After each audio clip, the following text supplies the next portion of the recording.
पहला सौदा में आप सबका स्वागत है। हमारे बाजार खुलने की तैयारी में है। प्री ओपनिंग सेशन में एसजेएक्स निफ्टी 10 अंक नीचे, एशियाई बाजार में थोड़ा कमजोरी के साथ कारोबार। हांगकांग को देखिए, चीन को देखिए। देखिए हांगकांग में है मामूली सी कमजोरी 1/4% की। ये कल छुट्टी में थे, आज खुले हैं। शंघाई के बाजार आधा % कमजोर है, हालांकि लगभग 60 बिलियन युआन और चीन की सरकार ने चीन के बैंक में सिस्टम में डाले, लेकिन बाजार ठंडा है थोड़ा सा। कॉस्पी 1/4% ऊपर है, तो ये मामूली से हरे निशान में कारोबार कर रहा है। ताइवान, स्ट्रेट टाइम्स यानी सिंगापुर के बाजार कोई खास रुझान है नहीं। निक्के जैसे बाजार जो बड़ा ऊपर नीचे होते हैं, आज मुश्किल से 20-25 पॉइंट का रुझान दिखा रहे। तो ऐसा नहीं कि हमारे यहीं सुस्ती है, सब जगह सुस्ती है पूरी एशियाई बाजारों में। तो कोई ज्यादा खास मूवमेंट शुरुआती कारोबार में तो दिख नहीं रहा। खुलने के बाद देखेंगे किस तरफ बढ़ते हैं। हमारे एक्सपर्ट्स हमारे साथ है, सिमी भौमिक, अम्बरीश बलिगा और साथ ही सुमित बगड़िया भी। अब एक स्टॉक और है जिस पर मेरी नजर है, वो है जुबिलिएंट फूड। सुमित जरा देखिए वायदा कारोबार में क्या कुछ ट्रेडिंग की पोजीशन बनाने का मौका दिखता है। विप्रो के साथ इन्होंने करार किया है 5 साल के लिए अपनी ऑपरेशनल कॉस्ट घटाने की योजना है, तो विप्रो के लिए तो फायदे की बात है ही है, उन्हें कुछ न कुछ तो पैसा मिलेगा। जुबिलिएंट फूड के लिए भी अगर कॉस्ट कम हुई तो इन्हें भी फायदा है। दोनों में से क्या खरीदा जाए? अनिल जी, जुबिलिएंट फूड को खरीद सकते हैं। ये स्टॉक में लोअर लेवल से एक रिकवरी देखने को भी मिली है और यहां से ऐसा लग रहा है कि जो एक बड़ी करेक्शन इसने स्टॉक में दी थी 1900 के लेवल से कंटिन्यूसली 950 के लेवल तक, उस करेक्शन के बाद अब ये वापस तेजी करना स्टार्ट हो रहा है और इमीडिएटली अगर ऊपर में इसका रेजिस्टेंस देखेंगे तो 1250, 1270 ये एक रेजिस्टेंस है। जैसे ही ये लेवल क्रॉस करेगा तो ये लेवल क्रॉस करने के बाद इसके अंदर वापस हमको 1450 से 1500 के लेवल देखने को मिलेंगे। ये हो गए लॉन्गर टारगेट्स। एकदम शॉर्ट टर्म की बात करेंगे तो प्रेजेंट लेवल 1207 से लेके 1190 के बीच इसको बाय कर सकते हैं। 1150 का स्टॉप लॉस रहेगा और ऊपर में जैसे ही ये 1210-15 के ऊपर निकलेगा इंट्राडे में तो 1270-80 के टारगेट्स हमको एकदम शॉर्ट टर्म में देखने को मिल सकते हैं। तो बिल्कुल जुबिलिएंट फूड को बाय कर सकते हैं, एक तेजी देखने को मिल सकती है। अमरीश, क्या लगता है अगर इनकी ऑपरेशनल कॉस्ट कम हुई तो क्या पिज्जा थोड़े सस्ते खाने को मिलेंगे? पिज्जा तो सस्ते होंगे नहीं, because we have seen the pizza prices going up I mean all through. पर मुझे लगता है कि Jubilant FoodWorks may not see much more of an upside from here, क्योंकि जो हम लोग देख रहे हैं सेम स्टोर सेल्स भी उतने बढ़ नहीं रहे हैं। At the same time the sort of I mean competition which has built up in the last few years, तो I think that will also ensure कि उनके मार्जिन्स उतने बढ़ते नहीं हैं। So I think it's already highly priced. Possibly we could see another 4 to 5% sort of a move from here, पर मुझे लगता नहीं कि वापस ये 1700, 1800 का लेवल कभी दिखाएगा। ओके, तो फिलहाल बहुत जल्दी में बढ़ने की तैयारी है नहीं। शेयर है कमजोर, ये मानना है अमरीश का, और फंडामेंटली आजकल बहुत लोग बुलिश है नहीं। महंगे प्राइस अर्निंग मल्टीपल वाले शेयरों पर थोड़ा सा भरोसा कम इस तरह के बाजार में।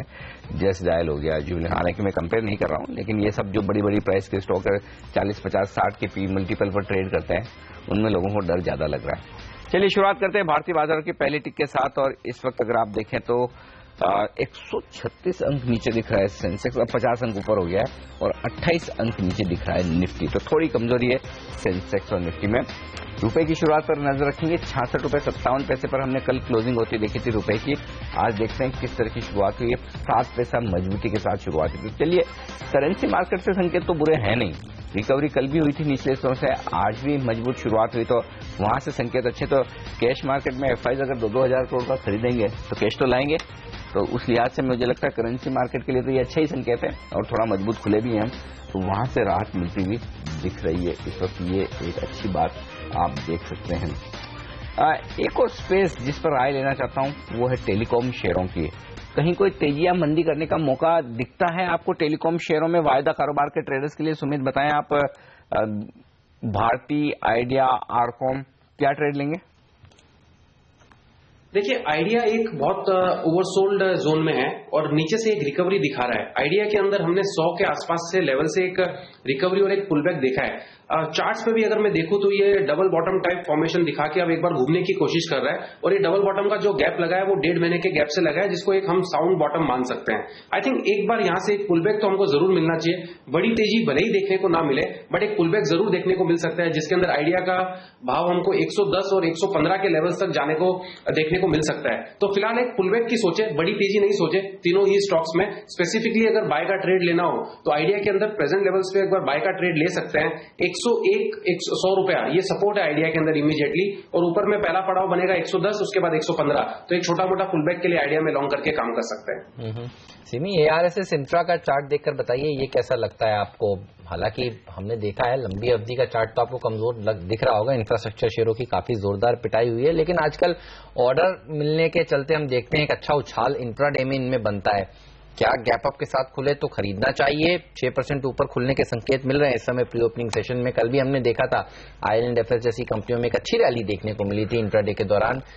क्या राय रखती हैं आप ARSS इंफ्रा पर? हिम्मत, इसका अगर लास्ट एक महीने का चार्ट देखेंगे तो ये स्टॉक ओवरऑल एक रेंज बाउंड है, जिसका सपोर्ट करीब 30 के आसपास है और रेजिस्टेंस करीब 35 के आसपास है। तो अगर बहुत ज्यादा गैप से खुलता है और 35 के आसपास से खुलता है तो वहां पे लॉन्ग जाना थोड़ा सा मुश्किल है। मैं थोड़ा सा डीप में खरीदारी करने का सलाह दे रही हूँ। अगर ऊपर में खुलता है और उसके बाद थोड़ा बहुत 40 पैसा या 60 पैसा नीचे आता है तो ही खरीदारी कीजिए, और 35-50 का ही टारगेट रखिए, क्योंकि फ्रेश मोमेंटम, फ्रेश ब्रेकआउट 35-50 के ऊपर जाने के बाद ही आएगी और तब जाके इसमें और 2-3 रुपया का अपसाइड देखने को मिल सकता है। पर 35 के आसपास खुलेगा तो बिल्कुल बाय नहीं करना चाहिए। थोड़ा वेट कर लें, 35 के आसपास ही खुलने के संकेत हैं। जहां पर सिमी कह रही तो 35 के ऊपर टिकता है या नहीं ये देखना होगा। तो फिलहाल इंतजार करें, सेटल होने दें इन लेवल्स को।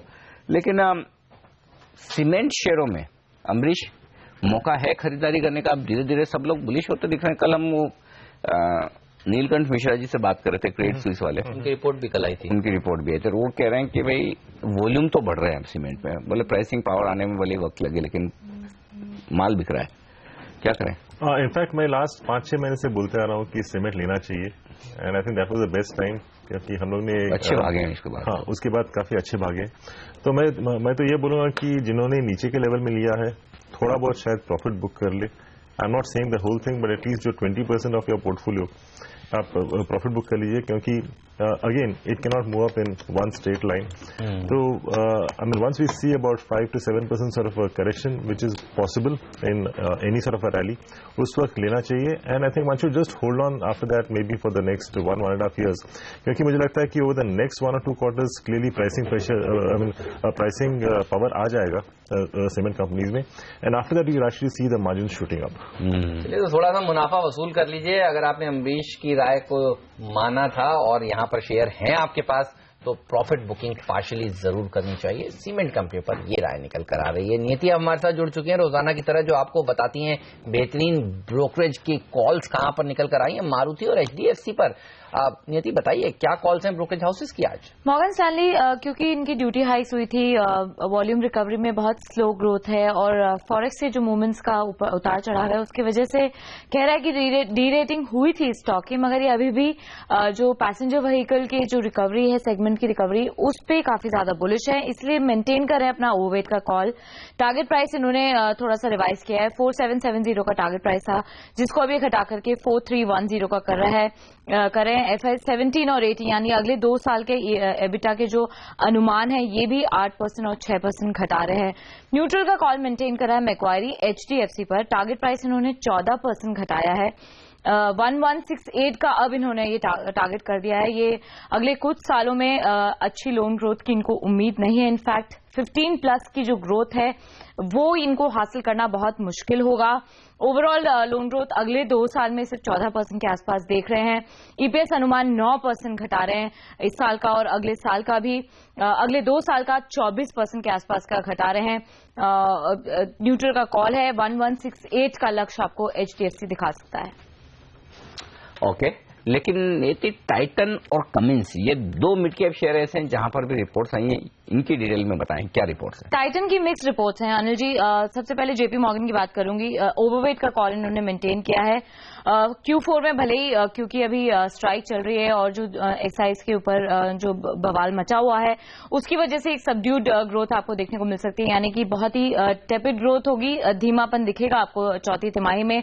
मगर इनकी की प्रायोरिटी टॉप लाइन होगी FY 17 की। यहां पे इनको रिकवरी की उम्मीद है।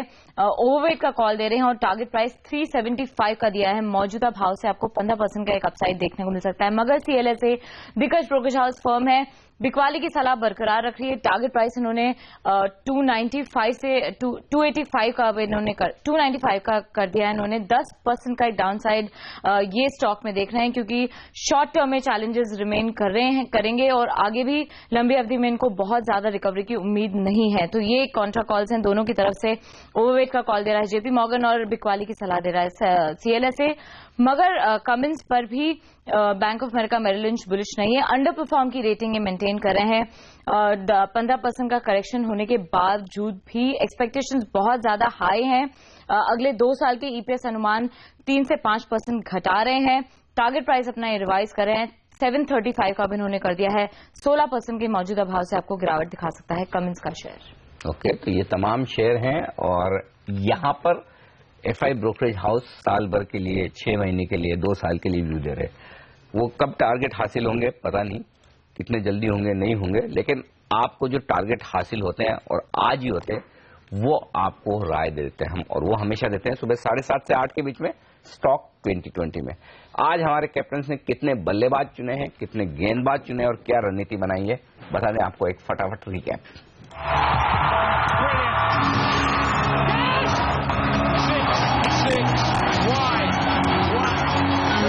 मेरी पूरी की पूरी टीम है 10 के 10 शेयर जिसको हमने रखा है। GSFC इसको हमने इसलिए रखा है क्योंकि इसके अंदर आज गैस के प्राइसेस 1 तारीख से कम हो सकते हैं, इसका फायदा मिलेगा।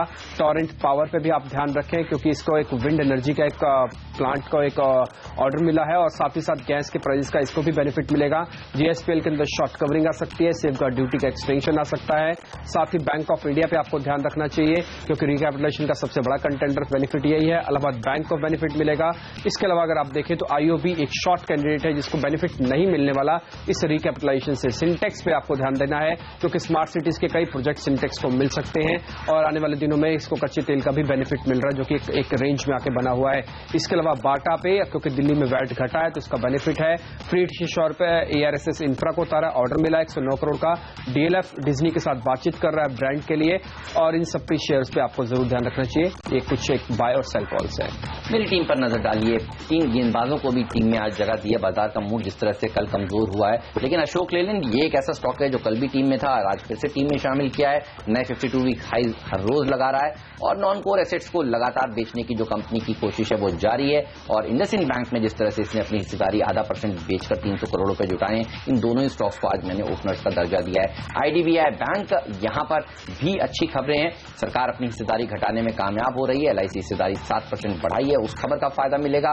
केन इंडिया को नुकसान हो सकता है, कच्चे तेल में गिरावट और गहराती है तो यहां पर शॉर्ट साइड का ध्यान रखें। और कमोडिटीज में जिस तरह से अंतर्राष्ट्रीय बाजार में गिरावट देखने को मिल रही है, वेदांता एक और ऐसा स्टॉक है जहां पर शॉर्ट साइड का कॉल मेरे सिलेक्टर्स दे रहे हैं। TVS मोटर एक और ऑटो कंपनी जिसने 52 हफ्ते के नए उच्चतम स्तर कल फिर से बनाए, यहां पर भी तेजी का ध्यान आज फिर से रखना चाहिए। डिपेंडेबल का दर्जा यहां पर दिया है। ल्यूपिन में बिकवाली और गहरा सकती है। BPCL एक ऐसा स्टॉक है जिसको कच्चे तेल के गिरने का फायदा मिलेगा, यहां पर तेजी करिए। और रोल्टा के साथ साथ पुंज लॉयड, ये है मेरा मिस्टर फ्री हिट, यहां पर तेजी देखने को मिल सकती है। इंफ्रास्ट्रक्चर और डिफेंस, ये 2 ऐसे थीम्स हैं जहां अच्छा प्रदर्शन दिख रहा है और इसके चलते पुंज लॉयड को आज टीम में शामिल किया है।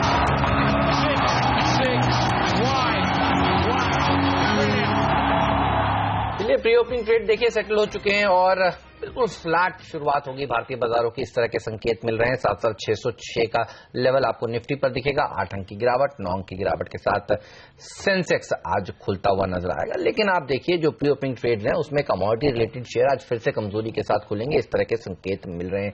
एक वन वे रैली देखने को मिली है इस पूरे महीने, अमरीश, हमने देखा है और अब एक करेक्शन का दौर शुरू हुआ है ऐसा लग रहा है। कल के सत्र में हमने देखा था निफ्टी के टॉप 5 लूजर्स में कमोडिटी रिलेटेड शेयरों का ज्यादा बोलबाला था और आज भी देखिए वेदांता जैसे शेयर 1% कमजोर हैं। केन इंडिया में 2% की गिरावट, कैसे अप्रोच करेंगे स्पेस को? मुझे लगता है कि जो मेटल स्पेस है मोरलेस बॉटम आउट हो चुका है और उसके बाद हम लोगों ने काफी अच्छा एक रैली देखा है, तो I think it's quite natural that will have some decent correction और वो अभी हम लोग देख रहे हैं। I would say that one should be looking at buying into this correction and then selling out. अच्छा, तो फिलहाल खरीदारी के मौके ढूंढे, ये रहा है। लेकिन टाइटन शॉर्ट करना चाहिए या लॉन्ग? वायदा कारोबार के आंकड़े क्या करें, क्योंकि यहाँ पर राय मिली जुली आ रही है। दोनों ही ब्रोकरेज की राय देखेंगे तो JP मॉर्गन कहता है खरीदिए, CLSA कहता है बेचिए। लक्ष्य जेपी मॉर्गन के है 375 के और CLSA के 295 के, यानी कि 80 रुपए का लगभग फर्क है दोनों के लक्ष्य में। क्या करना चाहिए सुमित आपके लिए? अनिल जी, मुझे ऐसा लग रहा है कि टाइटन ओवरऑल एक छोटी रेंज में घूमेगा। जब तक ये ज्वेलरी का सीन क्लियर नहीं हो जाता तब तक ये सारे स्टॉक्स में एक शायद हो सकता है थोड़ा सा दबाव देखने को मिले, बट ओवरऑल एक जो मोटा मोटी रेंज समझ में आती है टाइटन की, वो 310 से लेकर 350 की समझ में आ रही है। अगर इसने 310 के नीचे क्लोजिंग देता है तो फिर एक इसके अंदर करेक्शन देखने को मिलेगी 290 280 तक। अगर 310 नहीं ब्रेक करता है तो ये 350-60 ऊपर में दिखाएगा। आई थिंक जो यहाँ पे बैट लेना चाहिए वो बाय का लेना चाहिए। 320-315 के लेवल्स के आसपास टाइटन को बाय कर सकते हैं। 310 का स्ट्रिक्ट स्टॉप लॉस लगा के काम करें। ऊपर में शायद देयर इज अ पॉसिबिलिटी कि वापस हमको 340-350 के लेवल्स देखने को मिल सकते हैं। अनिल, अप्रैल 1 अप्रैल आ रहा है, अप्रैल फूल वाला दिन, लेकिन आप देखिए इस पूरे साल अगर किसी एक अच्छे सेक्टर ने फूल बनाया है तो वो शायद फार्मा सेक्टर है, कोई डाउट ही नहीं। एक ही दिन में नैटको फार्मा जैसे शेयर 12% तक अगर गिर जाए तो काफी डिसअपॉइंटमेंट होता है। क्या रिकवरी से ठीक नहीं होती और पोर्टफोलियो की से और खराब होगी शेयरों से, ऐसा हाल है। सिमी बताइए, क्या लग रहा है बाउंस बैक करेगा ये शेयर, या आपको लगता है कि लूपिंग वाला हाल होगा, एक दिन गिरा उसके बाद गिरने का सिलसिला लगातार जारी है?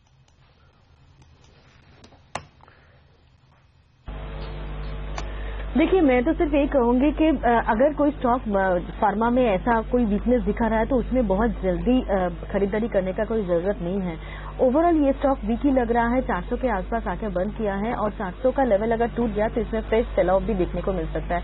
मैं बहुत जल्दी खरीदारी करने का सलाह नहीं दे सकती क्योंकि मुझे पूरा फार्मा सेक्टर ही वीक लग रहा है और हो सकता है कि पूरा सेक्टर अभी थोड़ा बहुत टाइम बिताएगा इस जगह पे, तो इसमें मेरा कोई बाय रिकमेंडेशन नहीं होगा। इनफैक्ट 400 से नीचे अगर मेंटेन करता रहेगा तो 380-375 का टारगेट लेके मैं शॉर्ट करने का ही सलाह दूंगी।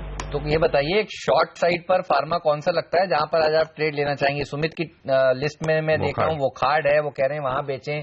आपका ट्रेड कौन सा होगा फार्मा में टॉप पिक सेल साइड पे?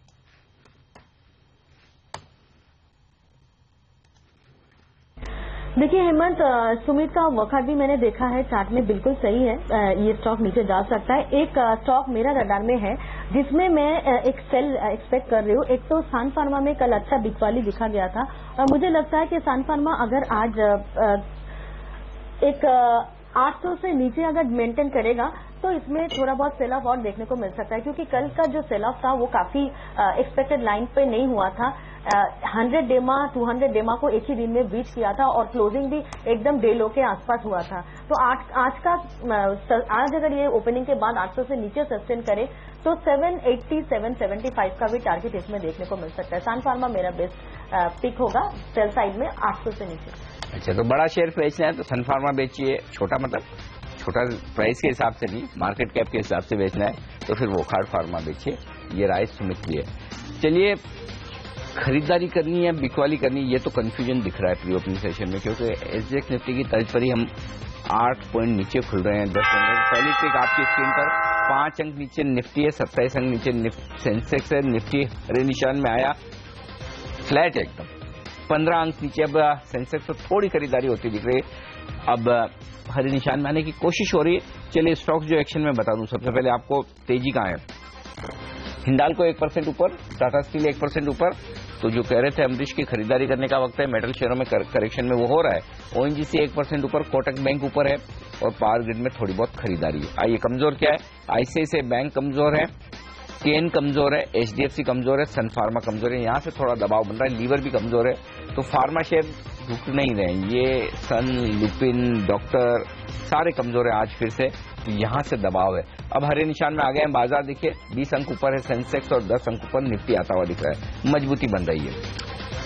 वायदा कारोबार में टाटा कम्युनिकेशन 2.5% का नुकसान, टॉप लूजर 2% नीचे पीडीलाइट है। तो ये दो स्टॉक हैं कमजोरी की तरफ सबसे ज्यादा। आईओबी 2% गिरता हुआ पैसा मिला नहीं इनको 5,000 करोड़ सरकार ने बांटा है, लेकिन इनके हाथ कुछ नहीं लगा, स्टॉक 2% नीचे है। और डिम्पी ने भी अपनी टीम में शॉर्ट साइड पर शामिल किया था इसे। माइंट्री कमजोर है, ग्लेनमार्क कमजोर है, ये कुछ एक शेयर कमजोरी की तरफ। मजबूत क्या है बता दूं आपको, आईडीबीआई 2% ऊपर है, एलआईसी ने स्टेक बढ़ाई है, बायोकॉन 2% ऊपर है। बता दूं आपको बायोकॉन क्यों ऊपर है, जापान में कल उन्होंने एंट्री की, ये घोषणा की। और विस्तार में आप सुनना समझना चाहते तो बस सिर्फ 10-15 मिनट इंतजार कीजिए, किरण मजूमदार शो हमारे साथ लाइव होंगी थोड़ी देर बाद। हम उनसे जानेंगे कि जापान में जो एंट्री की उसका क्या फायदा हो रहा है, क्योंकि कल के कमजोर बाजार में ये हरे निशान में बंद हुआ, आज फिर से मजबूती तो स्टॉक चल रहा है। इसका मतलब समझना जरूरी है कि वहां से कितना कुछ फायदा होगा बायोकॉन को, ये दिखेगा। इलाहाबाद बैंक को इक्विटी मिल रही है नहीं सरकार की तरफ से, ये 2% ऊपर हो गया है। तो ये सारे स्टॉक्स हैं तमाम, ये मजबूती दिखा रहे हैं और लगभग सारे इंडेक्स अब हरे निशान में आ गए हेमंत, और बैंक निफ्टी 1/4% ऊपर। जी हाँ, बैंकिंग स्टॉक्स की तरफ से अच्छा प्रदर्शन देखने को मिल रहा है। चुनिंदा पीएसयू बैंक देखिए बेहतरीन प्रदर्शन दिखा रहे हैं। आईडीबीआई बैंक पर नजर रखिए, सबसे अच्छी तेजी यही देखने को मिल रही है और सरकार जिस तरह से हिस्सेदारी बेचने में कामयाब रही है, उन्होंने अपनी हिस्सेदारी 80% से घटाकर 75% के नीचे लाई है। एलआईसी ने 7% हिस्सेदारी कल खरीदी, प्रेफरेंशियल बेसिस पर 2.5% मजबूती इसीलिए देखने को मिल रही है। एआरएसएस इंफ्रा को फायदा मिला है, 190 करोड़ रुपए का ऑर्डर इनके हाथ लगा है, 5% ऊपर ये शेयर। ऑयल मार्केटिंग कंपनियां बीपीसीएल जैसी कंपनियां देखिए 1% ऊपर है। केन इंडिया हालांकि आज कमजोरी के साथ ट्रेड कर रहा है। कच्चे तेल में जिस तरह से जो तेजी का सिलसिला थम गया है, वो ट्रेड देखिए वापस से प्ले होता हुआ ओएमसी लॉन्ग साइड पर और केन ओएनजीसी जैसे शेयर शॉर्ट साइड पर। इन्फोसिस जैसे स्टॉक्स आज थोड़ा कमजोरी दिखा रहे हैं। फार्मा शेयर आज फिर से कमजोर है। नैटको फार्मा में कोई रिकवरी नहीं देखने को मिल रही है, अभी भी लाल और हरे निशान के बीच में ही झूल रहा है, लेकिन कोई खास बड़ी रिकवरी यहां पर अब तक नहीं देखी गई है। इसके अलावा एचडीएफसी जैसे हैवी वेट्स हैं जो बाजार को अभी भी नीचे खींचने का काम कर रहे हैं। ल्यूपिन, सन फार्मा, कुछ और ऐसे फार्मा शेयर जहां पर कमजोरी देखने को मिल रही है।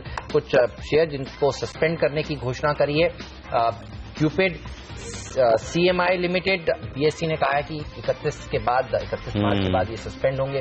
साफ तौर पर 5% के लोअर सर्किट यहां पर रखते हुए दिख रहे हैं। Hindustan Wires, Autopal industries, high ground and, ये कुछ और ऐसी कंपनियां हैं जो बीएससी पर ज्यादातर लिस्टेड थी और अब ये सस्पेंड हो जाएंगी तो लोग यहां पर बेचकर बाहर निकलने की कोशिश करते हुए ध्यान रखिएगा, यहां पर खरीदारी मत करिएगा, क्योंकि 31 मार्च के बाद ये भाव जिसके तिस हो जाएंगे, यहाँ पर ट्रेडिंग है। तो बेचने की सोचे कैसे निकलना है, वो बड़ी बात है, निकलने का रास्ता ढूंढना है अभी इन शेयरों में, तो ऐसी हालत है।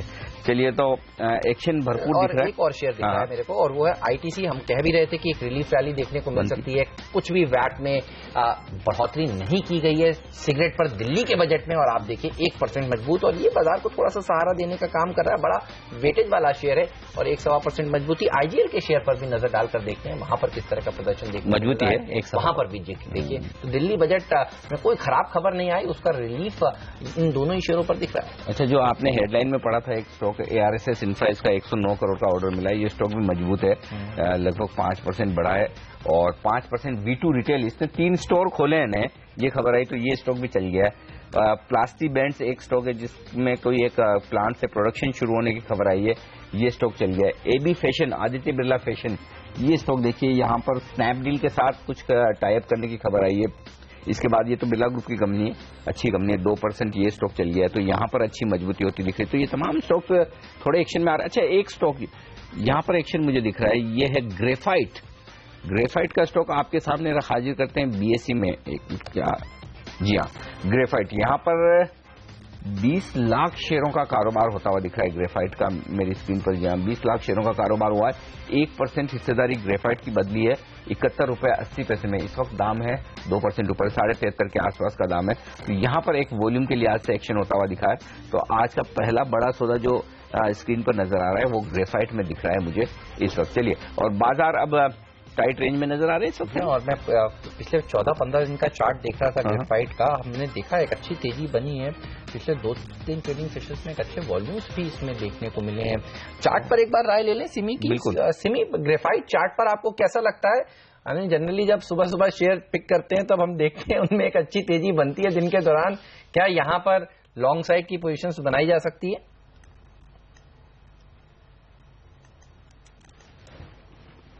जी बिल्कुल हेमंत, मुझे लगता है कि इसमें थोड़ा बहुत मोमेंटम देखने को मिल सकता है। एक पहला पड़ाव जो इसका होगा 75.35 का होगा, वो कल का हाई था। 75.35 के ऊपर जाके अगर ये स्टॉक सस्टेन करेगा तो ये इसका रैली 79 तक भी जा सकता है। बाई कॉल होगी मेरा, करंट लेवल पर लीजिए या 75.35 के ऊपर लीजिए, 79 का टारगेट रखिए।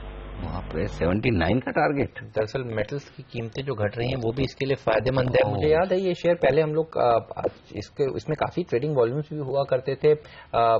आपके रडार पर है? फंडामेंटल्स कैसे लगते हैं? नहीं, इनफैक्ट मैं अभी ट्रैक नहीं कर रहा हूँ, करीब 5-6 साल पहले। वेल्डिंग के लिए जो इस्तेमाल होते हैं इलेक्ट्रोड्स, वो बनाने का काम करती है ये कंपनी। ओके, तो यहाँ पर एक्शन जबरदस्त है। मजबूती होती दिख रही है, वॉल्यूम बढ़ते हुए दिख रहे हैं। अच्छा, आपने जो वॉल्यूम की बात की, इंटरेस्टिंग बात मैं देख रहा था हेमंत की। चलिए, बीएसई पर तो ब्लॉक डील हुई है, बड़ा सौदा हुआ है, तो समझ में आता है। एनएसटी पे देखिए, वॉल्यूम 10 दिनों का है एवरेज 85,000 शेयरों का, और अभी अभी सुबह सुबह हो गया है 2 लाख शेयरों का। तो इसका मतलब ये है कि एक्शन वॉल्यूम के लिहाज से बढ़ता हुआ दिख रहा है। तो ग्रेफाइट में बढ़िया एक्शन, चलिए अच्छी बात है।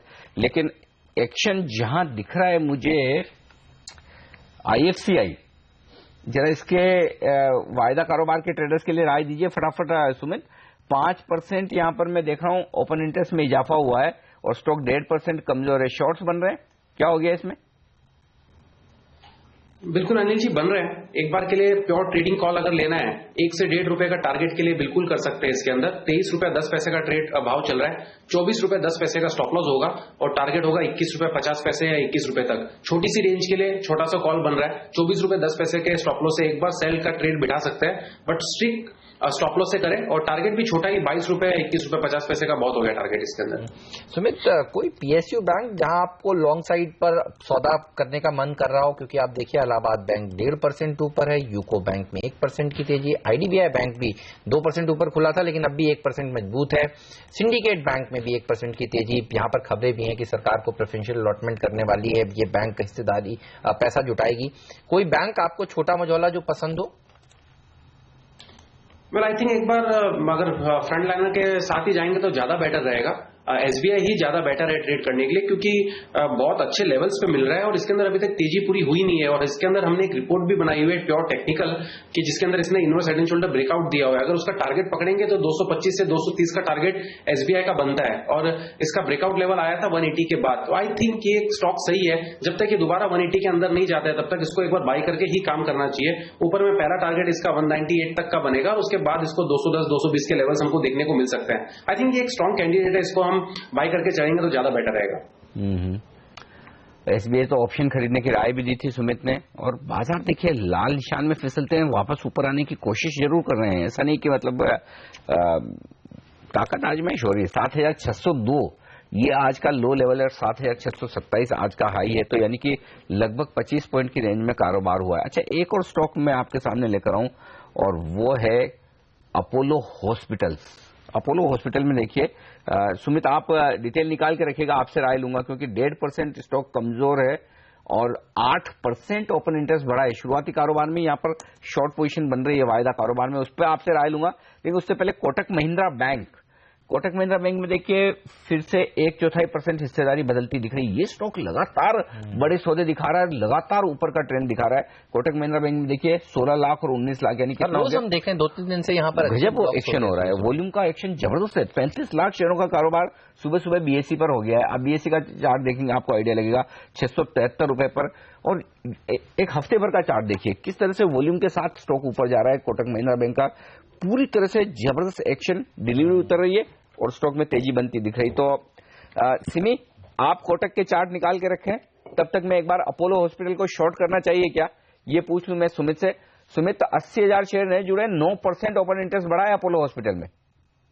बिल्कुल शॉर्ट करना चाहिए अनिल जी, और आप एकदम सही स्टॉक छाट लिया आपने। टाइमिंग भी मुझे लग रहा है एकदम सही है इसका, एकदम प्रेजेंट लेवल से ये फॉल देना स्टार्ट ही हो रहा है। और देयर इज अ पॉसिबिलिटी कि इस बार अगर ये 1325 का लेवल ब्रेक करता है अपोलो, तो शायद इसके अंदर हमको नीचे में 1250 के लेवल्स भी देखने को मिलेंगे। अभी 1350-60 के बीच इसको सेल किया जा सकता है।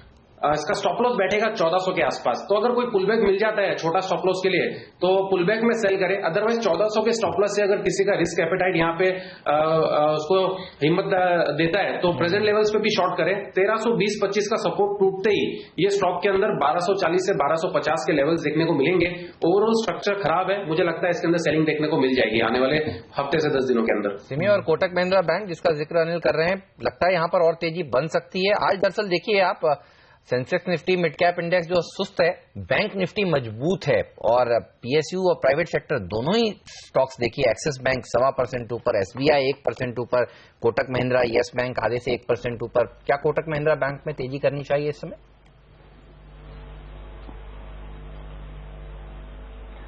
देखिए हेमंत, कोटक महिंद्रा बैंक की अगर शॉर्ट टर्म का भी चार्ट देखेंगे तो उसमें काफी स्ट्रेंथ है। मुझे लगता है कि बहुत ही कम बैंक इसमें इतना स्ट्रेंथ दिखा रहा है शॉर्ट टर्म पैरामीटर्स में, ये स्टॉक भी 660-65 के ऊपर मेंटेन कर रहा है, तो इसमें 700-710 तक का रैली पॉसिबल है।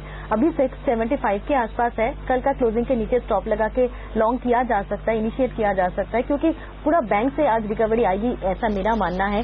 एसबीआई भी नीचे से ऐसा बहुत जबरदस्त रिकवरी दिखाया है। मुझे लगता है कि आज ही के ट्रेडिंग सेशन में 195 से 96 का लेवल भी दिखा सकता है। कोटक बैंक भी बाई किया जा सकता है, कल का क्लोजिंग के नीचे स्टॉप लगाएंगे।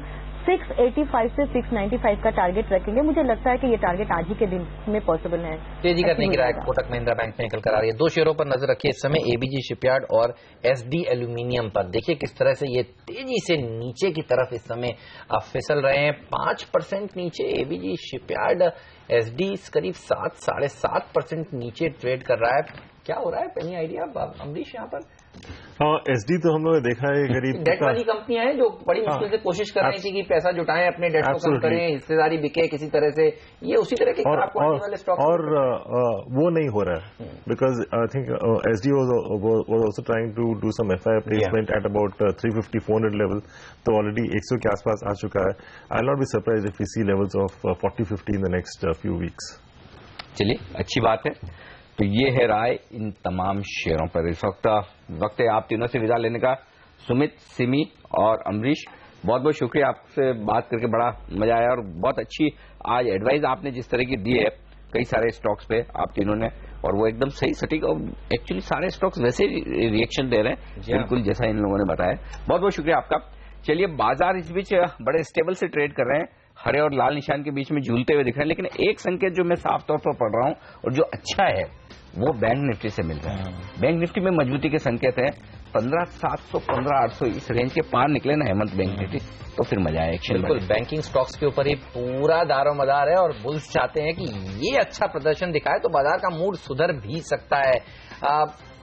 हमारे साथ कुछ ही देर में अब एचडीएफसी सिक्योरिटीज के हेड ऑफ सेल्स पराग ठक्कर भी जुड़ने वाले हैं। और मुझे याद है पिछली बार जब वो यहाँ आए थे उन्होंने ऐसे बेहतरीन आइडियाज बताए थे। सांगी इंडस्ट्रीज, जी हाँ, 15% तक दौड़ा था उनके बोलने के बाद। तो उनसे ये पूछेंगे कि अब कौन से स्टॉक्स हैं जिन पर नजर उनकी बनी हुई है, लेकिन आपकी नजर होनी चाहिए इस समय बाजार पर और बैंक निफ्टी पर। बैंक निफ्टी अच्छा स्टेबल तरीके से कारोबार कर रहा है। और आज देखिए हिंडाल्को, टाटा स्टील जैसे शेयरों में भी एक अच्छा बाउंस देखने को मिला है। कल 6% की गिरावट के बाद आज ये पॉकेट थोड़ा सुधरती हुई दिख रही है। ऑयल मार्केटिंग कंपनियां भी आप देखिए अच्छा प्रदर्शन दिखा रही हैं। बीपीसीएल, एचपीसीएल, आईओसी स्पैक पर नजर रखिए। कच्चे तेल में गिरावट होती है तो जनरली ट्रेडर्स इसको लॉन्ग साइड पर प्ले करते हैं, पर आज इस तरह का एक्शन देखने को मिल रहा है। सारे के सारे ऑयल मार्केटिंग शेयर इस समय दिन के हाईएस्ट लेवल के आसपास ट्रेड करती हुई आपको नजर आएंगी। इवन आप देखिए आइडिया, ये एक और ऐसा स्टॉक है जो अच्छा प्रदर्शन आज के सत्र में दिखा रहा है। यहां पर भी अच्छी तेजी देखने को मिल रही है, लेकिन फार्मा शेयरों के लिए आज का दिन भी बेहद कमजोरी भरा। सन फार्मा 2.5% नीचे है और ल्यूपिन में गिरावट का सिलसिला अब भी गहरा गया है। अच्छी खासी गिरावट आज फिर से यहां पर देखने को मिली है जब से हमने देखा है कि यूएसएफडीए ने इनके प्लांट्स पे जांच करी है। उसके बाद से वन साइड देखे गए हैं। डॉक्टर रेड्डीज भी कमजोर, तो pharma pack as a pack काफी कमजोरी के साथ ट्रेड करता है। बिल्कुल, और यहाँ पर नुकसान बरकरार है। चलिए, अब हम बात करते हैं पराग ठक्कर साहब से। हमारे साथ हैं स्टूडियो में इस वक्त। सर, स्वागत है आपका सीएनबीसी आवाज पर। नमस्कार। करेक्शन ये हो रहा है, क्या समझे, कोई डरने की जरूरत है या फिर कम से कम 5 अप्रैल तक जब तक पॉलिसी नहीं आती तब तक बड़ी गिरावट नहीं होगी? नहीं, मेरे हिसाब से इतनी ज्यादा तेजी के बाद एक थोड़ा सा करेक्शन तो ड्यू ही था।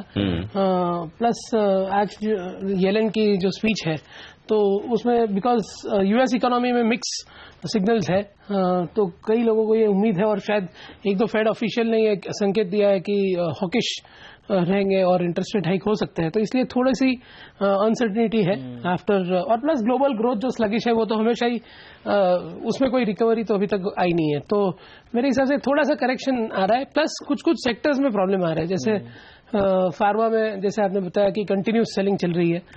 हालांकि मुझे ऐसा लग रहा है कि ये भाव से इन्वेस्टर्स को ग्रेजुअली धीरे धीरे एक्यूमुलेट करना चाहिए, फार्मा को धीरे धीरे ग्रेजुअली एक्यूमुलेट करना चाहिए, बिकॉज सारी ही कंपनीज काफी बढ़िया है और अभी 18-19 टाइम्स FY 18 पे आ चुकी है, जो पहले 23-24 टाइम के नीचे कभी नहीं जाती थी। तो ये वैल्यू बाइंग जोन है, इसमें एक ही दिन में पूरा पैसा नहीं लगाना चाहिए, बट धीरे धीरे ग्रेजुअली स्टैगर्ड वे में इन्वेस्टमेंट करना चाहिए। तो दिग्गज या मिड कैप? नहीं, मेरे हिसाब से दिग्गज लार्ज कैप में ही सिप्ला है, सन फार्मा है, सन फार्मा 800 के नीचे चला गया है। तो भले ही ऑन चार्ट्स ये बहुत खराब लग रहे हैं, बट मेरे हिसाब से fundamentally for long term investor ये ब्लू चिप कंपनीज खरीदने के लिए अच्छा टाइम है। वैसे ही फॉर एग्जांपल कल हमने देखा कि एशियन पेंट्स एडहेसिव लॉन्च कर रहा है, तो पीडीलाइट में तकलीफ है। तो ऐसे कुछ कुछ सेगमेंट्स में इंडिविजुअल पॉकेट्स में तकलीफें आ रही है। तो आज एशियन पेंट्स अच्छा प्रदर्शन दिखा रहा है पोस्ट खबर के बाद, 1-1.25% मजबूत है। कच्चे तेल में गिरने की खबरें हैं, उसका भी फायदा यहाँ पर मिल रहा है। ये बताइए, लेकिन मिड कैप्स, कौन से मिड कैप्स हैं जो आपको पसंद है इस समय, जहां आपको लगता है अच्छी तेजी देखने को मिल सकती है? कहां पर पैसा मैं सोच ही रहा था हेमंत तो शुरुआत मिड कैप से ही करेंगे। हेमंत को बस चाहिए कि वो बढ़िया ऐसे पिक्स दमदार ट्रेडर्स इस समय हमें देख रहे हैं, उनको भी इन्वेस्टर ट्रेडर सब पराग का इंतजार करते हैं कि पराग कौन से आज शेयर अपने निकालने। पहले तो मैं बता दूं कि लार्ज कैप काफी गिर चुके हैं, तो पहले मैं लार्ज कैप की बात कर लूं कि एक तो मेरा ये कॉल है कि बिकॉज मार्च क्वार्टर के रिजल्ट्स अभी नजदीक में है, तो काफी सारी ऐसी बैंक्स है जिसका एक्सपोजर हाईली लेवरेज कंपनीज में है। तो इस समय मेरी राय है कि बैंकिंग सेक्टर में कोटक बैंक पे ही ध्यान देना चाहिए। ओके, बिकॉज उनकी बुक एकदम क्लीन है, प्लस वो पूरी सिस्टम के 2% ही है खाली। तो जब भी माहौल ठीक होगा वो 20% से ग्रो कर सकते हैं अगले 10 साल के लिए। और प्लस उनकी 25% of the loan book fix rate lending है, तो वहां पे उनको फायदा होगा रेट कट होता है। तो हालांकि महंगा स्टॉक है in terms of price to book multiple, लेकिन काफी हाई क्वालिटी स्टॉक है। वैसे ही पावर ग्रिड एक स्टॉक है जो मुझे काफी अच्छा लगता है हमेशा से ही। सेक्युलर बाय है, 10 के पी पे मिल रहा है और 15 से 18% अर्निंग ग्रोथ गिवन है अगले 2-3 साल के लिए। और लार्ज कैप में ये फार्मा पैक जो है वो अट्रैक्टिव लग रहा है। और अगर अल्ट्राटेक जैसा शेयर अगर कोई करेक्शन के कारण 3000 के नीचे जाता है तो वो मेरे हिसाब से ध्यान में रखने जैसा शेयर है, बिकॉज वो 90 मिलियन टन कैपेसिटी हो चुकी है और मॉनसून के आसार ठीक ठाक लग रहे हैं। तो मेरे हिसाब से प्लस ये क्वार्टर के रिजल्ट अच्छे हैं, इसमें वॉल्यूम ग्रोथ हुई है, प्राइसेस बढ़े हैं। तो लार्ज कैप में ये कहना चाहूंगा। मिड कैप में ऑफकोर्स जो 2-3 शेयर्स स्पेशल सिचुएशन में कहूंगा वैसे शेयर्स हैं। एक तो है यूनाइटेड ब्रूअरीज, जिसमें हेनिकेन ने उस दिन 21 लाख शेयर लिए हैं और हेनिकेन अपना स्टेक बढ़ाने ही वाला है, क्योंकि उनका ये कहना है कि ग्लोबल बियर मार्केट जो है उसमें इंडिया का अभी कंजम्पशन जो है वो खाली 2 लीटर पर ईयर है, जो ग्लोबल एवरेज अराउंड 30-35 है। चाइना में इट इज 32 लीटर्स। तो उनके हिसाब से डेमोग्राफिक शिफ्ट के हिसाब से India is per capita consumption की बात कर रहे हैं। चाइना में 32 लीटर और हमारे यहाँ 2 लीटर है। तो उनके लिए ये बहुत ही हाई ग्रोथ मार्केट है। प्लस यूरोपियन मार्केट जो है, जो जिनमें कंजम्पशन 70-80 लीटर पर कैपिटा है, पर पर्सन पर ईयर है, वो मैच्योर्ड होते जा रहे हैं बिकॉज ऑफ डेमोग्राफिक्स, बिकॉज वहां पे एजेड लोगों की संख्या ज्यादा है। तो ये एक जो यंग कंट्री है जहां बढ़ सकता है कंजम्पशन, तो वो अपना स्टेक बढ़ा रहे हैं। प्लस दिसंबर क्वार्टर के रिजल्ट अगर आप देखें तो उसमें बिटा मार्जिन 5% बढ़ गया था YOY, तो 16% मार्जिन आ गया था। जनवरी में उन्होंने कुछ नई प्रोडक्ट्स इंडिया में लॉन्च किए। तो ये सब दिख रहा है कि हेनिकेन अपनी होल्डिंग बढ़ा रहा है। तो आपके पास एक बॉटम है, स्टॉक एक लेवल से नीचे नहीं जाएगा। आगे चलकर विजय माल्या का एग्जिट पॉजिटिव माना जाएगा अगर होता है तो। और प्लस उनके जो प्लेज शेयर्स है वो जैसे कि हमने देखा कि लास्ट वीक में 2 फाइनेंशियल इंस्टीट्यूशन ने इन्वोक किए प्लेज और वही शेयर हेनिकेन लिए। तो आगे भी वैसे डील हो सकते हैं, बिकॉज आई थिंक सबसे बड़ी बात तो ये है कि इस काउंटर पर अगर सेलिंग आती है किसी वजह से तो एक बायर खड़ा है। यस, क्योंकि हेनिकेन जितना देना है दे दो। यस, वो लेने के लिए तैयार अभी है। उनका स्टेक आई थिंक 43% हो चुका है। और हालांकि उनको मेरे हिसाब से उनको 50% के ऊपर तो जाना ही है। तो ये एक स्टॉक है। एक दूसरा स्पेशल सिचुएशन स्टॉक में बोल सकता हूँ केशोराम है, जहाँ पे अभी कुमार मंगलम बिरला क्या हो रहा है, ये स्टॉक जबरदस्त तेजी दिखा रहा है। ये 75-80 रुपए से चला है और अब भागे ही जा रहा है लगातार। मेरे हिसाब 4800 करोड़ की डेट थी इनकी। इन्होंने 2200 करोड़ में टायर यूनिट बेचा जेके टायर को, राइट, जिनका पैसा अभी आना बाकी है। प्लस उन्होंने 400 करोड़ के उस दिन बिरला ग्रुप के शेयर्स बेचे और 480 करोड़ का ये जो रेयन डिवीजन एक अलग कर दिया। कल बात चल रही थी वो भी बेचने वाले हैं। हाँ, तो वो भी आगे। तो इसकी वजह से डेट जो है वो 2000 करोड़ पे आ जाएगा 4800 करोड़ से, और उस 1150 करोड़ का मार्केट कैप है। तो आपको 3000 हम केशोराम की बात करें, एक बार उस स्टॉक को लाने की कोशिश करते हैं और देखते हैं वो किस तरह का प्रदर्शन 4% ऊपर। बताइए सर आपको। तो 3000 करोड़ की ईवी जो है उसमें आपको 7.5 मिलियन टन सीमेंट मिल रहा है, और 200 करोड़ का EBITDA करने वाला टायर यूनिट मिल रहा है, और डेट काफी कम हो गई है। टायर की एक और यूनिट जो वो भी बेचने की बात वो मतलब उन्होंने डील कर दिया है, पैसा अभी तक नहीं आया। तो मेरे हिसाब से ये एक, अगर आप देखा जाए तो इसकी जो सीमेंट कैपेसिटी है वो साउथ में है। It is exactly very near to Orient Cement plants. तो आज ओरिएंट सीमेंट कम से कम $90-100 पर टन चल रहा है। अगर आप केशोराम के 200 करोड़ के टायर के EBITDA को 5 का भी मल्टीपल दो तो आपको 2000 करोड़ में 7.5 मिलियन टन सीमेंट मिल रहा है, विच इज करीबन $45 पर टन। तो सीधी सीधी गणित ये है कि ये टायर बिजनेस बेचने के बाद कर्ज हो जाएंगे कम, नहीं के बराबर मैनेजेबल हो जाएंगे। रेवन बिजनेस और बिक गया 480 करोड़ में, तो बैलेंस शीट ठीक हो गई, और आपको सीमेंट का बिजनेस जो कि अच्छा दिख रहा है वो अब बहुत सस्ता मिल रहा है। यस। अच्छा, बीच में इसमें कुछ बड़े इन्वेस्टर्स की हिस्सेदारी भी काफी थी इस काउंटर पर। तो कुमार मंगलम, आई थिंक जो बीच में प्रेफरेंशियल अलॉटमेंट हुआ था, ऑप्शनली कन्वर्टेबल शेयर्स, वो 90 रुपए में शायद हुआ था, जो जिसमें कुमार मंगलम बिरला की होल्डिंग बढ़ी थी। इसमें एक ही रिस्क है मेरे हिसाब से, वो जो डील टायर का जो है उसमें जहां तक मेरी जानकारी अभी तक उनको पैसा नहीं आया है। अगर जिस दिन वो आ जाएगा मेरे हिसाब से वो बहुत क्लियर हो जाएगा कि अपना मैथ्स सही बैठ रहा है। तो मेरे हिसाब से ये एक स्टॉक, ये दोनों स्पेशल सिचुएशन स्टॉक है, तो मेरे हिसाब से इसमें डाउनसाइड लिमिटेड है। इंटरेस्टिंग स्टोरी है। चलिए, बड़ा शेयर खरीदने की ताकत रखते हैं तो यूनाइटेड ब्रूवरीज, और छोटा खरीदना हो तो केशोराम। जब भी आपको मिले नीचे 90-100 रुपए अच्छा लेवल है जहां पर आप एंटर कर सकते हैं चाहे तो लॉन्ग टर्म के लिए। आज से 80 के नीचे जनरली ये शेयर जाता नहीं है। शुक्रिया पराग आपका हमारे लिए वक्त निकालने के लिए, और इन तमाम शेयरों पर, सेक्टर्स पर, बाजार पर अपनी राय हमें देने के लिए। लेकिन अब बात करते हैं कल के एक बड़े डेवलपमेंट पर, और जी हां, बायोकॉन के लिए जापान का बाजार खुल गया है। कंपनी के इंसुलिन ग्लोर्जिन को जापान में बेचने की मंजूरी मिली है। अब कंपनी को कितना फायदा होगा, मार्केट तो बड़ा उत्साहित है इस खबर को लेकर, ये जानने की कोशिश करते हैं। हमारे साथ जुड़ रही हैं बायोकॉन की CMD किरण मजुमदार शो। किरण मैम, गुड मॉर्निंग, स्वागत है आपका CNBC आवाज पर। बाजार बड़ा एक्साइटेड है, आप जापान में जा रही हैं, बड़ा बिजनेस करने की संभावनाएं वहां दिख रही है। ये बताइए कितना बड़ा मार्केट है आपके लिए, और वहां से क्या कुछ मिलेगा कंपनी को?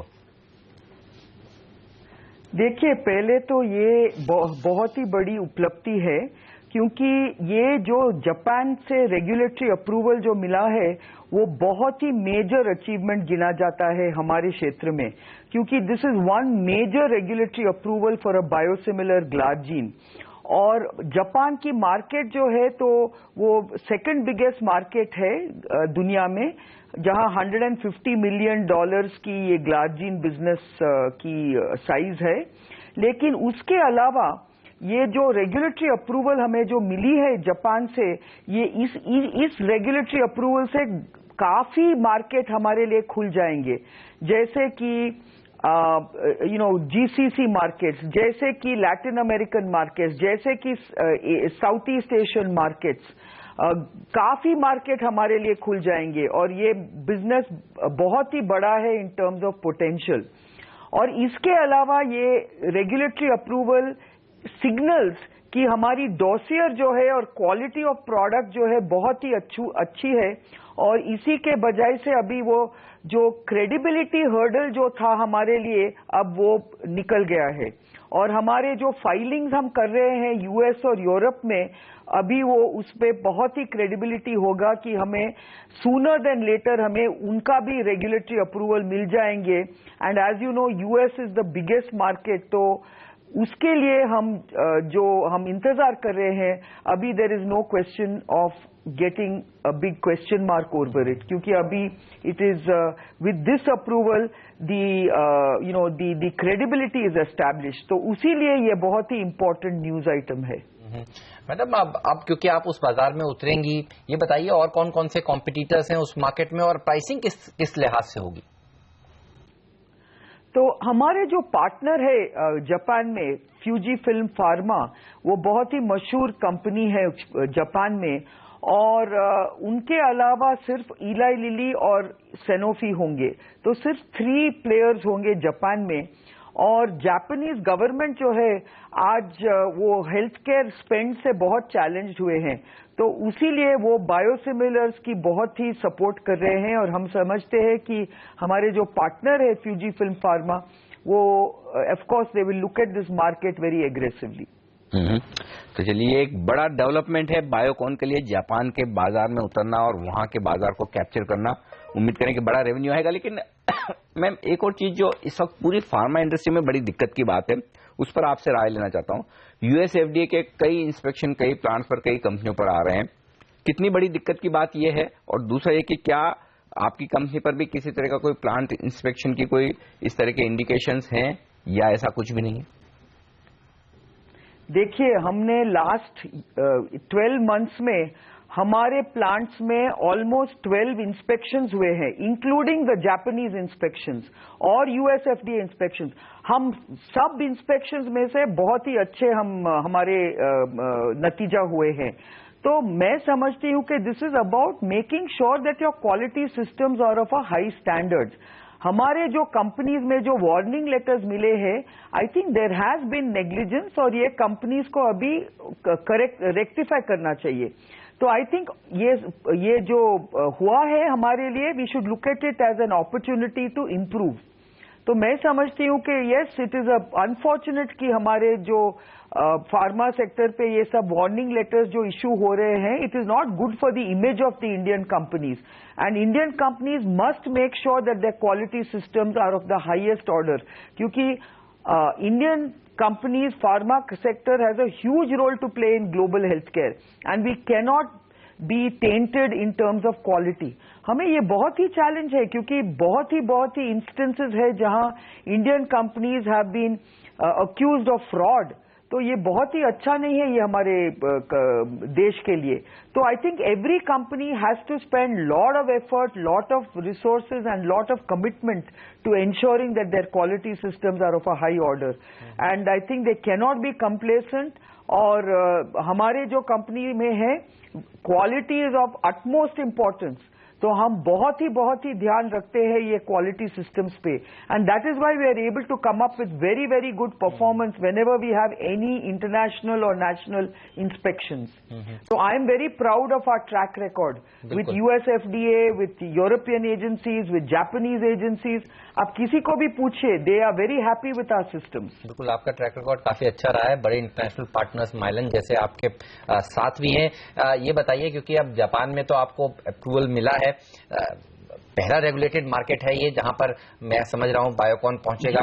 इसके अलावा और कौन से बाजारों पर आपकी नजर है, बाजार को क्या एक्सपेक्ट करना चाहिए, अगली बड़ी खबर कहां से आ सकती है? देखिए, ये कमिंग फिस्कल में हमने ऑलरेडी अनाउंस किया है कि 4 फाइलिंग्स हम करने वाले हैं यूएस और यूरोप में। तो I think these are big events to watch for. और हम भी ये सोचते हैं कि we are getting ready to participate in big global tenders. तो I think for in many other markets, not US and Europe only when they open up, but right now we are getting ready for addressing a large number of big tenders in many markets. So all this is going to now rev up our business. और अब तक जो हम challenged हुए थे, is now the first big hurdle has been crossed, क्योंकि आपने भी सही कहा है कि this is the first regulated market जहां हमें अप्रूवल मिला है. So that is why it is big news, and that's why the market is excited. क्योंकि लोग बहुत ही स्केप्टिकल थे कि will we make it into regulated markets और not, and this is a big signal that we can and we will be making a very strong inroads into these markets. Perfect. बहुत बहुत शुक्रिया ma'am आपका हमारे लिए वक्त निकालने के लिए और इन तमाम मुद्दों पर अपनी राय देने के लिए, और आपको बहुत बहुत बधाई जापान के बाजारों में एंट्री करने पर. चलिए, बाजार इस बीच हरे निशान में अच्छी तरह से एंट्री कर चुके हैं. 75 अंकों पर सेंसेक्स है, निफ्टी पर 25 अंकों की मजबूती है. बैंक निफ्टी की लीडरशिप, पहला पड़ाव 15,700 का पार करता हुआ बैंक निफ्टी 0.1% तक की तेजी. तो कल का करेक्शन खत्म होता हुआ दिख रहा है. अब हमारे साथ कार्यक्रम में शामिल हो रहे हैं मोतीलाल ओसवाल म्यूचुअल फंड के एमडी और सीईओ आशीष सोमैया. आशीष जी, स्वागत है आपका सीएनबीसी आवाज पर. Good morning. हम लोग यही डिस्कस कर रहे थे कल से, एक्चुअली कल और आज भी, कि ये एफआईज इतनी खरीदारी कर रहे हैं, आप लोग घरेलू म्यूचुअल फंड, हमारी इंश्योरेंस कंपनियां ब्रेक क्यों लगा रहे हैं तेजी पर? सर, प्रॉफिट बुकिंग हो रही है या कुछ और बात है? नहीं, एक्चुअली कल भी मुझे कोई पूछ रहा था कि एफआईएस और डीआईएस का किसी तरह का 36 का आंकड़ा है, इसका कमेंट कर रहा था. नहीं, लेकिन एक्चुअली ये जो मुझे ऐसा लगता है कि अगर डीआईएस की सेलिंग है तो ये सिचुएशन स्पेसिफिक है, इसमें कोई ट्रेंड रीड करने की कोशिश नहीं करनी चाहिए. और ये सिचुएशन स्पेसिफिक इसलिए क्योंकि एक तो हम सब जानते हैं कि जैसे पिछले साल 2 साल में काफ़ी बड़े इंस्टीट्यूशंस हैं, जैसे बैंक्स हैं, बड़े फैमिली ऑफिसेज हैं, काफ़ी सारे इंस्टीट्यूशंस हैं, ये लोग म्यूचुअल फंड्स में इक्विटी में इन्वेस्ट करते हैं और कई कारणों से ये लोग मार्च एंडिंग में अपनी पोजीशन ओपन नहीं रखते हैं। ये एक छोटा इशू है, बट इसके अलावा आपको एक चीज़ ध्यान में रखनी चाहिए कि दिसंबर के महीनों में काफ़ी म्यूचुअल फंड्स ने बड़े डिविडेंड्स वगैरह अनाउंस किए थे और वो डिविडेंड डिक्लेरेशन और डिविडेंड को लेकर के ईयर एंड तक की जो एग्जिट की बात है, ये सारी चीजें अभी प्ले आउट हो रही है। तो मेरा मानना है कि ये जो मार्च में तो डेफिनेटली आंकड़ा नेगेटिव दिखेगा नेट फ्लो का, लेकिन इसको आप एक ट्रेंड को रीड नहीं कर सकते। ये सिचुएशनल चीज है मार्च की और मैं ये नहीं एक्सपेक्ट करता कि ये अप्रैल में फिर से रिपीट होगा। तो नए फाइनेंशियल ईयर बेटर हो सकता है, हम मान सकते हैं कि DIS की तरफ से भी बड़े फिगर्स आएंगे, 4 डिजिट के नहीं तो 3 डिजिट के तो कम से कम बाजार को इस समय चाहिए। ये बताइए इसके अलावा अगला फाइनेंशियल ईयर क्योंकि शुरू होने वाला है, कौन से सेक्टर्स हैं जो लीड करते हुए दिखेंगे, आपको लगता है अच्छा प्रदर्शन दिखाने की दमखम रखते हैं? देखिए, मेरा मानना 2 चीजों का है। पहली बात, जैसे प्रीवियस पॉइंट पे कि FIS की कंटिन्यूसली बाइंग हो रही है और मेरा मानना है कि अप्रैल में DIS विल टर्न पॉजिटिव। सो पिछले 2 या 3 सालों में हमने ये देखा है कि व्हेन FIS जब बाय कर रहे हैं तब DIS की सेलिंग हो रही है, वाइस वर्सा। और अप्रैल में जून ऑनवर्ड्स मुझे लग रहा है पहली बार ये ऐसा होगा कि सेक्युलर एक मूवमेंट आएगा, उसकी वजह से मार्केट में थोड़ी तेजी हो सकती है। That is my expectation. अब अगर सेक्टर्स की बात करते हैं तो 2 तरह के ट्रेंड्स हैं। एक ट्रेंड ये है कि अगर आप 6 महीने पहले अगर किसी को पूछते हैं तो वो लोग बोलते हैं कि वैल्यू स्टॉक्स खरीदने चाहिए क्योंकि क्वालिटी स्टॉक्स बहुत एक्सपेंसिव है, और तब जो बात की जा रही थी वो मीन रिवर्जन की बात की जा रही थी। बिल्कुल। और अनफॉर्चुनेट इवेंट ये हुआ कि मीन रिवर्जन हुआ, लेकिन रिवर्स तरीके में हुआ कि वैल्यू स्टॉक्स वहीं रह गए, क्वालिटी की पिटाई हो गई है। तो अभी माहौल इस तरीके का है कि काफी सारे, जैसे अभी थोड़े टाइम पहले मैं आपसे सुन रहा था फार्मास्यूटिकल कंपनीज की आप बात कर रहे हैं, जैसे लार्ज कैप फार्मास्यूटिकल कंपनीज हैं, कई ये सिचुएशन स्पेसिफिक कारणों की वजह से इनकी पिटाई हो गई है। पूरा इंडेक्स 52 वीक लो पे आ गया। बिल्कुल। अगर आप देखें पब्लिक सेक्टर बैंक्स में भी काफी सारे वन टाइम इवेंट्स हुए हैं, राइट। अगर आप देखें उसके साथ पूरे बैंकिंग सेक्टर पे प्रेशर आ गया है। सो मेरा क्या मानना है कि जैसे वैल्यू एरिया, जो वैल्यू स्पेस जो है या इकोनॉमी रिलेटेड स्टॉक्स है, उसमें तो स्टॉक स्पेसिफिक देखना चाहिए कि अर्निंग्स किस तरह से इंप्रूव हो रहे हैं, बट जिसको हम क्वालिटी कंपनीज बोलते हैं, लार्ज कैप या सेक्युलर कंपनीज बोलते हैं, उसमें भी मुझे लग रहा है कि पिछले 6 महीने में 30 to 40% डिक्लाइन काफी सारी कंपनियों में हुआ है। सो मैं ये कहूंगा कि कोई मेजर चेंज ऑफ स्ट्रैटेजी नहीं करनी चाहिए। We should stick to the leaders. मतलब प्राइवेट सेक्टर बैंक्स है, NBFCs हैं। दूसरा एक चीज है, अगर आप बजट को ध्यान में रखते हैं, फार्मास्यूटिकल है, अगर आप बजट को ध्यान में रखते हैं तो इमीडिएटली नहीं, मॉनसून भी एक कंसर्न वाला पॉइंट है, बट 1.5 साल के अंदर यू विल एक्चुअली सी के कंजम्पशन में काफी अपस्विंग जरूर आएगा। सो ऑटोमोबाइल्स हैं, सो काफी सेक्टर्स मुझे ऐसा लग रहा है कि इंप्रूवमेंट ट्रैक पे हैं। और दूसरी बात यह है कि ज्यादा एडवेंचर करने की जरूरत नहीं है क्योंकि अच्छी खासी कंपनियों के दाम 20-30% लार्ज कैप्स के साथ स्टिक करें। बिल्कुल, दिग्गज कंपनियों के साथ है। लेकिन एक इवेंट पर नजर है, वो 5 अप्रैल की पॉलिसी। अब ये तो पक्का है कि ब्याज दरें कम होंगी, सब मानकर चल रहे हैं। आपका क्या अंदाजा है सर? 1/4%, आधा % और फिर उस हिसाब से क्या बैंकिंग शेयरों की लीडरशिप बरकरार रहेगी? देखिए, ऐसा सिचुएशन है कि 1/4% आएगा तो ठीक है, वो तो मतलब मार्केट मान के चल रहा है कि तो हमारा हक है। हम तो आधा % मान के चल रहे हैं एक्चुअली। सो 1/4% में कोई नई बात नहीं होगी। That is what the market movement seems to be, right. So यही है कि देखिए, लोग एक्सपेक्ट ये कर रहे हैं कि 1/4% के बदले 0.5% होगा। मुझे नहीं लगता है कि इस तरह का कोई मेजर सरप्राइज आएगा। मुझे लगता है कि एज एक्सपेक्टेड 1/4% ही आना चाहिए। लेकिन मोर इम्पोर्टेंट यह है कि लोग हमेशा लैंग्वेज को वॉच करते हैं कि बात किस तरह की हो रही है, what is RBI governor thinking about. और दूसरा क्या है कि अगर क्वार्टर के बदले 0.5% करेंगे तो क्या है कि मार्केट का अपना मन होता है। अगर क्वार्टर के बदले 0.5% करेंगे तो मार्केट शायद नेगेटिव भी ले सकता है, ये सोच के कि गवर्नर को क्या पता है जो हमको नहीं पता। So I would hope that it is in line with expectation rather than any major surprise coming. Okay, बाजार देखिए रिकवरी करने के मूड में, और हम कह रहे थे कि बैंकिंग स्टॉक इसको लीड करेंगे। ये इंडेक्स अगर सुधर जाए तो बाजार में तेजी भर सकता है। और आज आप देखिए 1% ऊपर बैंक निफ्टी ट्रेड करता हुआ दिख रहा है। बैंक्स पर अब आपका क्या व्यू है, क्योंकि बड़ा वेटेज ये भी रखता है बाजार पर। प्राइवेट सेक्टर बैंक खरीदना चाहेंगे या फिर PSUs? नतीजे भी आने वाले हैं अब, Q4 के नंबर्स, वहां से क्या एक्सपेक्टेशंस हैं आपकी? देखिए, पब्लिक सेक्टर बैंक्स में मेरा पर्सनल ओपिनियन ये है कि जिसको हम बोलते हैं वर्स्ट इज बिहाइंड अस। ऐसा मुझे लग रहा है, क्योंकि क्या है कि अगर आप देखें टिल जनवरी फरवरी लोगों को क्लैरिटी नहीं थी कि इनका पूरा नेटवर्थ इरोड हो जाएगा, आधा इरोड हो जाएगा, या पता नहीं कितना इरोड हो जाएगा, मतलब people were not in the dark जी।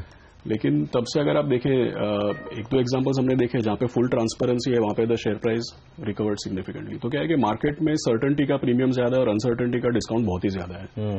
तो मुझे ऐसा लगता है कि the worst is behind us. अगर कोई इसके बाद पीएसयू बैंक्स की अगर बात करें तो स्टॉक स्पेसिफिक सिचुएशन होगी कि किसका रिजल्ट किस तरीके का आ रहा है, बट ओवरऑल अगर मैं सेक्टर की बात करता हूं तो I would say worst is behind us. और अगर प्राइवेट सेक्टर बैंक्स की आप बात करते हैं तो मुझे ऐसा लग रहा है कि उसमें इनफैक्ट वी शुड सी जो कंजम्पशन रिकवरी है, इकोनॉमिक रिकवरी है, उसका अगले साल 2 साल में जो मोमेंटम इनको मिलेगा, सो उनकी स्टोरी अलग है, पीएसयू बैंक की स्टोरी अलग है, बट ओवरऑल मुझे ऐसा लगता है कि जैसा आपने बताया it will lead the market. Pharma शेयरों की हालत तो बड़ी खराब हो रही है, मतलब ये सेहत खराब होने वाला मामला नहीं था। आईसीयू में गिरने वाले शेयर और 6 के 6 8 स्टॉक शुरुआत के जो 8 स्टॉक है सबसे कमजोर, उनमें से 7 स्टॉक हैं फार्मा स्पेस से, और लुपिन लीड कर रहा है 6% की कमजोरी के साथ। ग्लेनमार्क, स्ट्राइड्स, औरोबिंदो, वोखाड़, और वोखाड़ तो आज सुबह सुबह हमारे यहाँ शॉर्ट करने की राय दी थी सुमित बगड़िया ने, बोला ही था कि 910 आएगा, 910 उनका लक्ष्य, लगभग उनके उस लेवल के आसपास ये पहुंच गया। और टॉप जो 12-13 स्टॉक है उनमें से 2-3 स्टॉक निकाल दे, जस्ट डायल, माइंट्री जैसे, उसके अलावा सारे के सारे फार्मा शेयर बड़ी तेज मार पड़ती हुई दिख रही है। फार्मा शेयर में काफी जबरदस्त यहाँ पर तेज हुई है। और लुपिन जो टॉप लूजर है इस वक्त वायदा कारोबार का, न सिर्फ निफ्टी का बल्कि एफएनओ स्पेस में सबसे ज्यादा कमजोर, 7% नीचे। हेमंत, आपने टीम में क्यों लिया था इसे? देखिए, फार्मा शेयरों में मोमेंटम भी है और कोई अच्छी खबरें नहीं है। इवन आज घरेलू मोर्चे पर भी आप देखिए खराब खबरें ही आ रही हैं। 344 दवाओं को जिस तरह से सरकार ने भारत में बैन किया है, उसकी हियरिंग डेडलाइन आज ही है, तो देखना होगा वहां से रिलीफ मिलती है या फिर वहां से एक और स्टॉक में बताना चाहूंगा हेमंत, जो हमने शुरुआत में शो की शुरुआत में अपोलो हॉस्पिटल का था 1360 का भाव था, और ये भी 20-25 रुपए ऊपरी स्तर से वहां से फिसल चुका है। चलिए अभी हम इजाजत लेंगे। आशीष जी से शुक्रिया सर आपका हमारे लिए वक्त निकालने के लिए और इन तमाम बाजार पर और सेक्टर्स पर अपनी राय हमें देने के लिए।